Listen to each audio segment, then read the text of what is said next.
आता 20व्या श्लोकात पुन्हा हाच विषय आहे. त्याच्यामध्ये कसा कर्म करायला पाहिजे ते बघा. त्यक्त्वा कर्मफला संगम, म्हणजे हा कोण कशा तऱ्हेनं कर्म आहे ह्याचं सांगितलं आहे त्याने.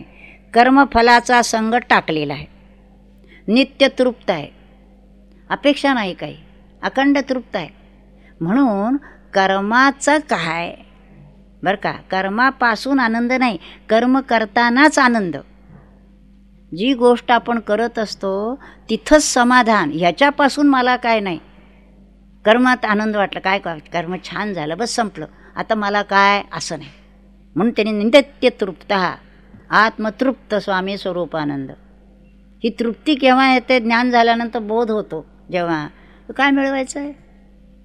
आपल्या स्वरूपाला आपण प्राप्त झालेलो आहोत. कर्मदेह प्रकृती करते आहे, त्यामुळे मला काही मिळवायचं मी असं काही राहिलेच नाही आहे. हा बोध जेव्हा होतो तेव्हा नित्य तृप्त होतो. आणि कसा आहे? निराश्रय, कुणाचा आधार नाही, तोच आहे. म्हणून कर्मणी अभिप्रवृत्तोपी, असा पूर्ण झालेला पुरुष तो कर्मात जरी प्रवृत्त झालेला दिसला, बघा, पूर्ण बोध होण्यापूर्वी केली जाणारी कर्म आणि पूर्ण बोध झाल्यानंतर केली जाणारी कर्म, यात हा फरक आहे. असा महापुरुष पूर्ण झाला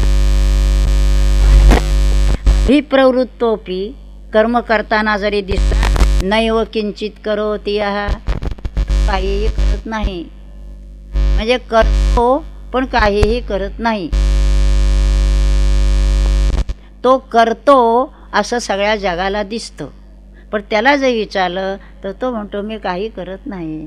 कारण मी काही करत नाही म्हणजे त्याचा मी आत्म्याच्या ठिकाणी बसलेला असल्यामुळे तो काही करत नाही. आणि लोकांना जो दिसतो तो मी काहीतरी करताना दिसतो आहे. म्हणजे हे दोन अगदी भाग वेगळेच झाले पाहिजेत. त्यामुळे तो खूप काहीतरी करतोय असं दिसतं लोकांना.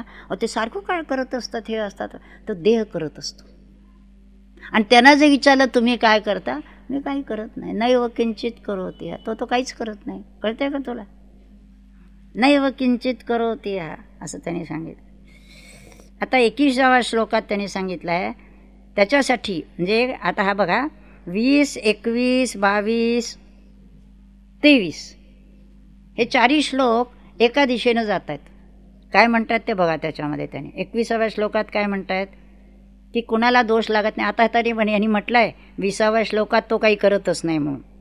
आता इथं 21व्या श्लोकात म्हणलं आहे हे कुणासाठी होतं, हे कोण म्हणू शकतं, तर निराशी, कोणतीही आशा ज्याच्या मनामध्ये नाही असा, यतचित्तात्मा, ज्याची मन आणि बुद्धी संयमित झालेली आहेत, तो त्यक्त सर्व परिग्रह, परिग्रह म्हणजे घेणं कोणाकडनं तरी, त्यक्त सर्व परिग्रह, त्याला कोणाकडून काही मिळवायचं घ्यायचं असं काही नाही आहे. असे हे गुण सगळे ज्याला आहेत सांगितलं आहे. आणि मग तो शारीरम केवलम कर्म, तो शरीराने सगळी कर्म करताना दिसतो, पण न आपनोती किल्बिषम, कुठलाही दोष त्याला लागत नाही.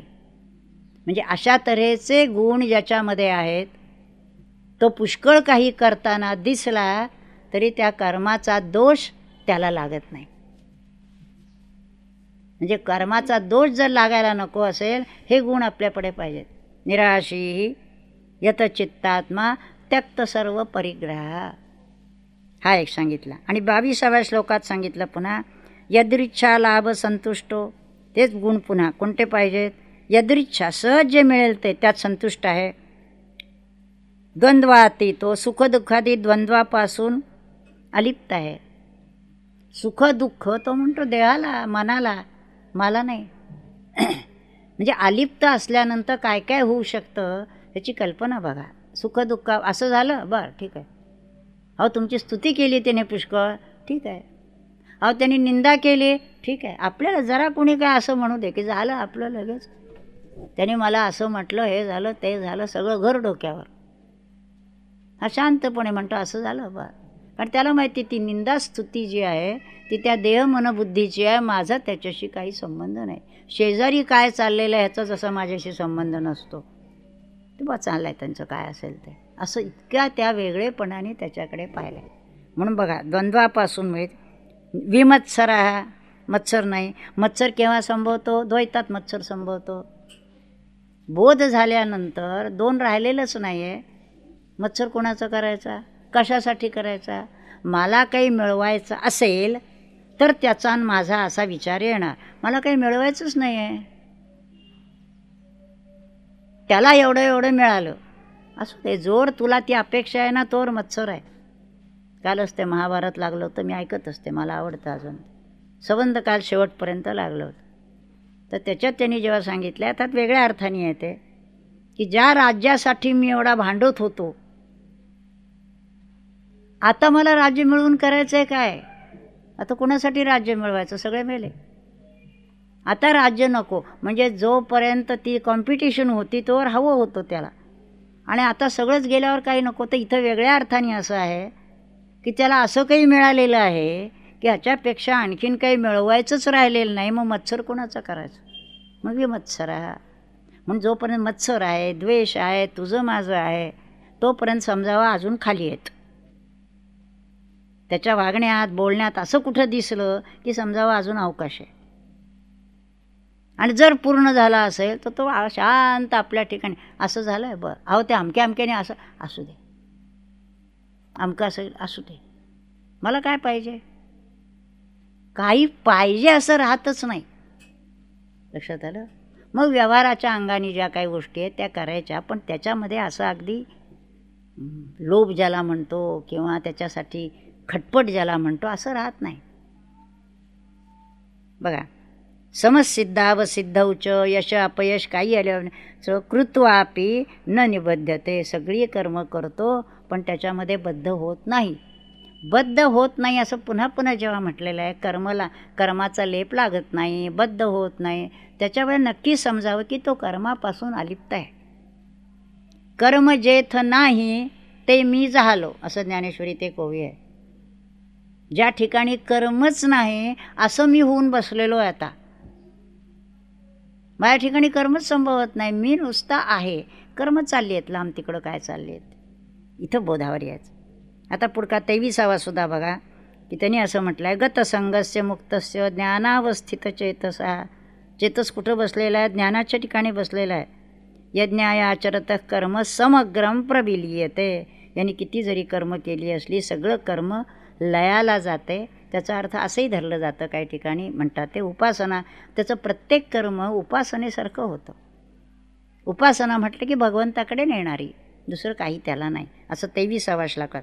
आणि 24पासून जे श्लोक आहेत ते साधारणतः आपण धरा की 32व्या श्लोकापर्यंत ती सगळी यज्ञरूप कर्म सांगितली आहेत.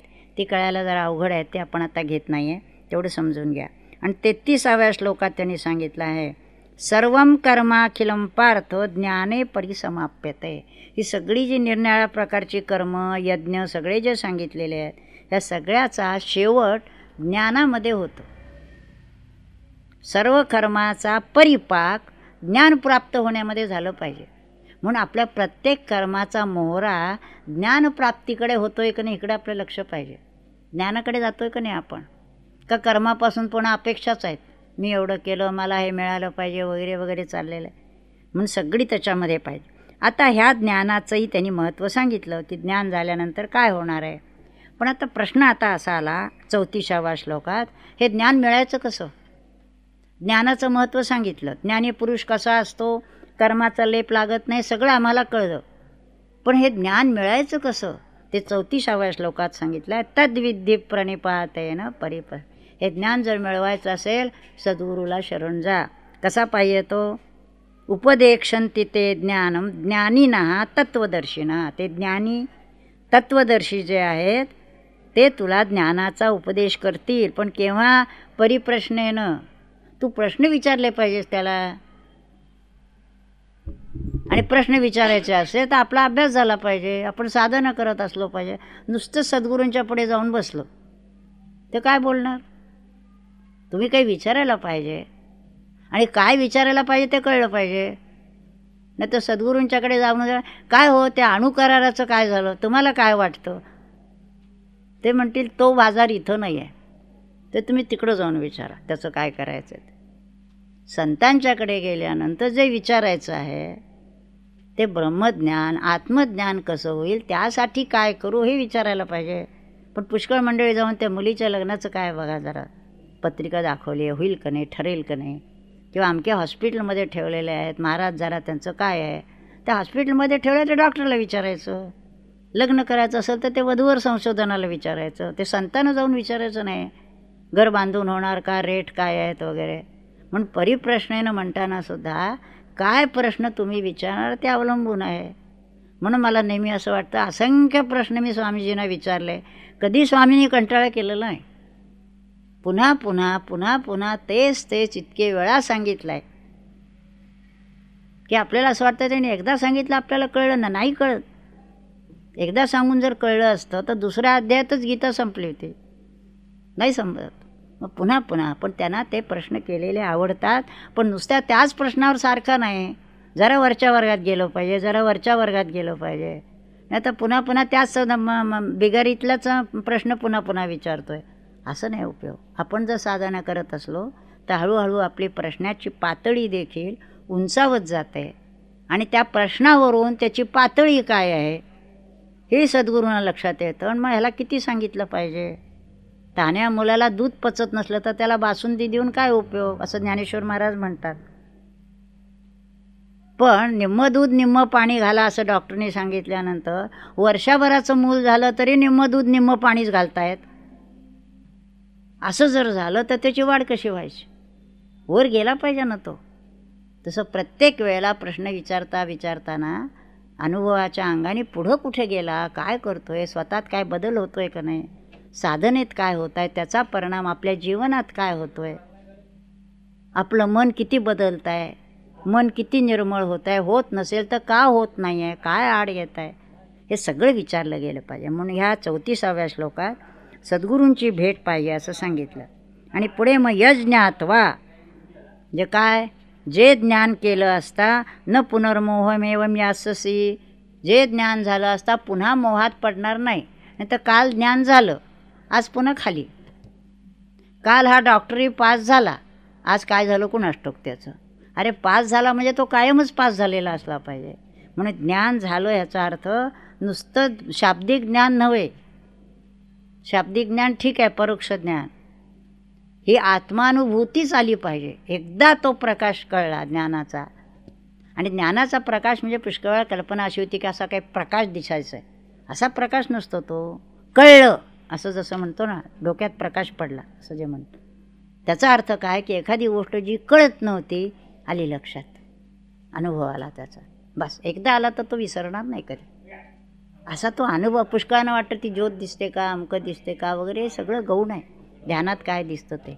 ज्ञानाचा प्रकाश जर पडला असला तर तो सगळ्या व्यवहारात दिसला पाहिजे. नाही तर काल ज्ञान झालं पुन्हा व्यवहारात आल्यानंतर सकाळी उठून भांडाभांडी सुरू, असं असलं तर ते ज्ञान झालं नाही. बघा आता 36व्या श्लोकात 36व्या श्लोकात सगळ्यामध्ये 38 या दोन्ही तिन्ही श्लोकामध्ये त्यांनी ज्ञानाचं महत्त्व सांगितलं आहे. सर्व ज्ञान प्लवयनेव वृजिनम तंचरिषशी, हे ज्ञानरूप नौका मिळाली की तू सहज तरून जाशील. ज्ञान प्राप्त करून घे. त्याच्या पुढे ज्ञानाग्नी सर्व कर्माणि भस्मसात कुरुते अर्जुन. जसं अग्नीमध्ये गवत टाकलं भस्मसात होतं, तसं इथं ज्ञानाग्नी सर्व कर्माणि भस्मसात कुरुते, म्हणजे कर्म भस्म झाली असं नव्हे, कर्म घडता आहेत, पण ज्ञानाचा बोध झाल्यामुळे त्या कर्माचा शेष मागं राहत नाही आहे. मी कर्म केलं, मी कर्म 10 वेळा म्हणून दाखवणार, मी तुझ्यासाठी इतकं केलं, मी तुझ्यासाठी इतकं केलं म्हणतोयस ना अजूनही, मग बस खालीच आहेस अजूनही. तू काय करतोस, झालं किंबहुना व्हायलाच हवं होतं, नाही झालं पाप आहे, झालं तर मोठं कौतुक नाही आहे, कर्तव्य व्हायलाच पाहिजे, उत्तम व्हायला पाहिजे. म्हणून त्यांना 38व्या म्हटलं आहे, नही ज्ञानेन सदृशम पवित्रम इह विद्यते. ह्याच्या इतकं पवित्र काही नाही. तुम्ही काशीला जाऊन आलात, गंगेत बुचकळी मारून आलात, गंगा प्राशन केली, सगळं केलं, तरी सगळ्यापेक्षा पवित्र काय आहे तर ज्ञान. मग ते ज्ञान तुम्ही तुमच्या घरात बसून जरी प्राप्त करून घेतलं तरी प्रश्न नाही आहे. म्हणून नाही ज्ञान आहे. म्हणून ज्याला ज्ञान झालं तो सगळ्यातून सुटलाच मुळी. ज्या ठिकाणी पाप पुण्याच्या कल्पना आहेत त्या विश्वातूनच तो पलीकडे गेला. आता पापपुण्य कुठलं? गुरुत्वाकर्षणाच्या पलीकडे गेला, आकाशात उंच. आता इथं काय चाललेलं आहे, काय संबंध आहे? म्हणून ज्याला हा बोध झाला त्यांनी असं म्हटलं ना, यस्य नाहंकृतो भावो बुद्धिर्यस्य न लिप्यते हत्वापि स इमान लोकान न हंती न निबध्यते. 18व्या श्लोकात म्हटलंय. ज्याला हा बोध झाला आहे, ज्याला मी देह असा भाव राहिलेला नाही, त्यांनी सगळ्या जगाला मारलं तरी काही होत नाही. त्याचं कारण तो जे काही मारेल ते जगाच्या कल्याणासाठी असेल, त्याला त्याच्यापासून काहीच मिळवायचं नाही.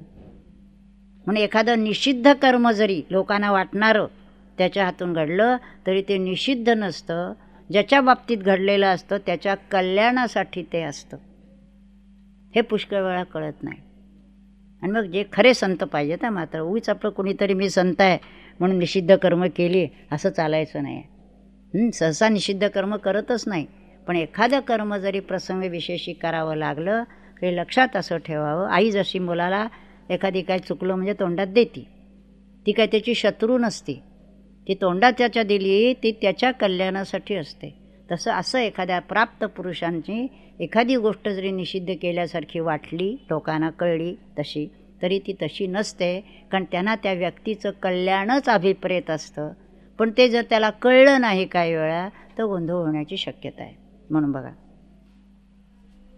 आता 39वा जो श्लोक आहे तो काय करायचं, म्हणजे त्याच्या ज्ञान लाभल्याने काय होतो, परिणाम काय होतो? पराम शांतीम.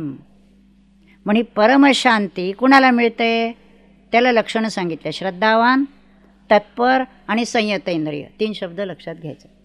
श्रद्धावान पाहिजे, तत्पर पाहिजे आणि संयत इंद्रिय. त्याला श्रद्धावान लभते ज्ञानम, त्याला ज्ञान लाभतं. मग ज्ञान लाभल्याने काय होतं? ज्ञानम लब्ध्वा पराम शांतीम. एका पुढे का हे गुण आहेत का? ज्ञान मिळालं का शांती मिळाली का? नाही तर सगळं झालं आणि हा अशांतच आहे. पुन्हा तडफड तडफड, तळमळ तळमळ, ह्याच्यावर ओरडतो त्याच्यावर खेकसतो, काय तुझंच आहे. पराम शांती नाहीच आहे कुठे. मग समजावं की काही झालेलं नाही अजून. एखाद्या वेळ संत देखील रागावतात, पण ते देखील जसं गोंदवलेकर महाराजांनी एकाने म्हटलं 13 कोटी जप गेला, कुठं राम मला दिसला नाही, मला दाखवा. त्या तोंडात दिली त्यांनी एकदा ठेवून. असा राम दिसत नसतो. म्हणजे जर तो म्हणजे आकांड तांडव जेव्हा करायला लागला तेव्हा सांगायला लागलं त्याला की नाही असं. तेव्हा संत जेव्हा असं एखादं काही करतात तेव्हा समजावं की ह्याला आता हाच उपाय आहे, साम दाम दंड भेद, अशा तऱ्हेनं. तर पण पराम शांती, ते भांडत असताना देखील आत शांतीच असते. आतली शांती जी आहे ती ढळलेली नाही. वरवर तो आविर्भाव आणलेला आहे क्रोधाचा. आत विचाराल तर त्याच्याविषयी प्रेम नाही, करुणाच आहे. काय करावं याला, सांगून ऐकत नाही. आईच तर म्हणते ना काही वेळा, फारच चढला की जे तोंडात देते त्याच्या, सांगून ऐकत नाही ना आता, मग गप्प होतो तो. ह्याचा अर्थ तिथं दाखवतात तसं सारखेच एकमेकाच्या तोंडात मारतायत असं नव्हे. जेव्हा अगदीच नाईलाज आहे, क्रोधाचा पारा फार तडलेला असला की तो उतरवायला असं काहीतरी करावं लागतं. पण तो करणारा अधिकारी पुरुष असावा लागतो. उगीच कुणीही काही केलं असं नाही आहे. तुम्हाला अधिकार आहे का तो त्याच्यावर हात उगारायचा? आणि कशासाठी उगारताय? तुम्हाला त्रास होतो म्हणून उगारताय का त्याच्या कल्याणासाठी? काय कार्टा झोपू देत नाही म्हणून जर तुम्ही तोंडात मारत असला तर ते तुमच्या स्वास्थ्याच्या आड येते म्हणून तुम्ही मारताय, बरोबर नाही. म्हणून कृती तीच असली तर हेतू काय आहे ह्याच्यावरती अवलंबून. म्हणून हे 39वा श्लोक झाला. आता 40व्या म्हणतात त्याने की असा जो नसेल, श्रद्धा नाही, संशय आहे सगळ्या गोष्टीचा, संशय आत्मा विनश्यती. जे सांगितलं आहे त्याच्याबद्दल संशय असेल तर त्याचा नाश आहे. आणि मग त्याला ना अयम लोकोस्ती न परो न सुखम, म्हणजे इह नाही पर नाही, सगळ्या ठिकाणी संशय संशय असं म्हणतात खरं. पण कशावरून? आधी आम्हाला परमेश्वर दाखवा, मग आम्ही ध्यानाला बसू, असं नाही काही. ते त्यांनी पाहिलेलं आहे, तुम्ही त्या मार्गाने जा म्हणजे तुम्हाला भेटेल. करायला पाहिजे तसं. आता कुठं हे ठेवायचा हे पारखून घेतलं पाहिजे. तेवढा योग संन्यस्त कर्माणम दान संच्छिन्न संशयम आत्मवंतम न कर्माणी निबध्नंती. पुन्हा पुन्हा हे शब्द आहे बघा. आत्मवंत जो आहे न कर्माणी निबध्नंती, त्याला कर्म बांधत नाही. पण आत्मवंत झाला पाहिजे. ह्याचाच अर्थ आत्मवंत, ह्याचाच अर्थ आत्मनिष्ठ. आपण देहनिष्ठ आहोत. देहाला असं आहे तसं आहे, मला असं पाहिजे, मला तसं पाहिजे, मला तसं पाहिजे. आत्मनिष्ठ जर झाला संपलं, त्यातला तिथं तो पूर्ण. आणि म्हणून आत्मनिष्ठ जो आहे तो सर्वांना आवडतो. कारण तो आपल्या आत्म्यावर जशी निष्ठा ठेवली आहे तशी प्रत्येकाच्या मध्ये आत्मा आहे हे कळल्यामुळे प्रत्येकाच्या आत्म्यावर त्याचं प्रेम आहे, निष्ठेवर प्रेम आहे. त्याची प्रकृती बाहेरची जी असेल त्याप्रमाणे तो त्याला जवळ करेल नाही तर लांब करेल, पण आत्मनिष्ठ तो आहे, पूर्ण अंतर्मुख आहे. तस्मात अज्ञानसंभूतं हृत्स्थं ज्ञानासीनात्मा. म्हणून तू काय कर की अज्ञानसंभूतं म्हणजे अज्ञानामुळे निर्माण झालेलं ह्या जा तुझा संशय आहे, चित्वैनम संशयम, तो संशय सगळा दूर कर. आणि योगम आत्तिष्ठो तिष्ठ भारत. पुन्हा पुन्हा त्यांनी 3-3 वेळा सांगितल्या, उठ युद्धाला सज्ज हो, उत्तिष्ठ भारत. पुन्हा पुन्हा त्यांनी आता हे काही ना कळलं नाही की ते काय म्हणतात, भगवद्गीतेचा संदेश काय आहे, युद्ध करायला सांगतायत. भगवद्गीता सांगते की युद्ध कर. युद्ध करे सांगायला भगवद्गीता नको आहे, सगळेच युद्ध करत होते. हा बोध ठेव आणि युद्ध कर म्हणण्यापेक्षा तुझं कर्तव्य कर्म कर. ह्या बोधाने आपलं जे कर्म असेल विहित कर्म ते ह्या बोधाने करायचं आहे, असं हे सगळं 42व्या श्लोकापर्यंत सांगितलं. त्यामुळे हा ज्ञान कर्म संन्यास योग जे पहिल्या कर्मावर भर सांगितला, आता ज्ञान, त्या कर्माने ज्ञान कसं प्राप्त करून घ्यायचं आहे, कुणी करून घ्यायचं आहे, ते ज्ञान झाल्यानंतर त्याचा परिणाम काय होतो ह्याच्यात बरीचशी गोष्टी सांगितल्या आहे. आणि त्याच्यानंतर 5व्या अध्यायात जे येणार आहे ते पुन्हा कर्मसन्यास ही जी अवस्था आहे त्याची लक्षणं काय ती 5व्या अध्यायात येणार. त्यामुळे हा 4था अध्यायात कुठं काय ते सांगितलं आहे त्याप्रमाणे आपण त्याचा अभ्यास करा, विचार करा. आणि ह्याच्यामध्ये लक्षात काय घ्यायचं आहे की नुसत्या गीतेच्या पुस्तकामध्ये त्या फक्त ओळींचा अर्थ सांगितला आहे. आणि हे जे आपलं भगवद्गीतेचं पुस्तक आहे ह्याच्यामध्ये त्याच्यातलं बिटवीन द लाईन्स ज्याला म्हणतो अशा तऱ्हेचं ते त्याच्यात सांगितलं आहे. त्यामुळे हा अर्थ आणि तो श्लोक असं समजून जर घेतलं तर काय की ज्ञानेश्वरीच्या अंगानं स्वरूपानंदाने ते घेतलं आहे. आणि आपण ह्याला आधार स्वरूपानंदांच्या भावार्थ गीतेचा घेतला असल्यामुळे त्याचा अर्थ त्याला समजून जर घेतला तर बारकावे जे काय आहेत ते लक्षात येतील आपल्याला. त्या तऱ्हेनं हा 4था अध्याय समजून घ्या. हरि ओम तत्सत. नमितो योगी थोर विरागी तत्वज्ञानी संत तो सत्कविवर परात परगुरु ज्ञानदेव भगवन्. ओम ओम ईशावास्यमिदं सर्वं यत्किंच जगत्यां जगत् तेन त्यक्तेन भुञ्जीथा मा गृदकस्य स्विद्धनम्. ओम शांति शांति शांति.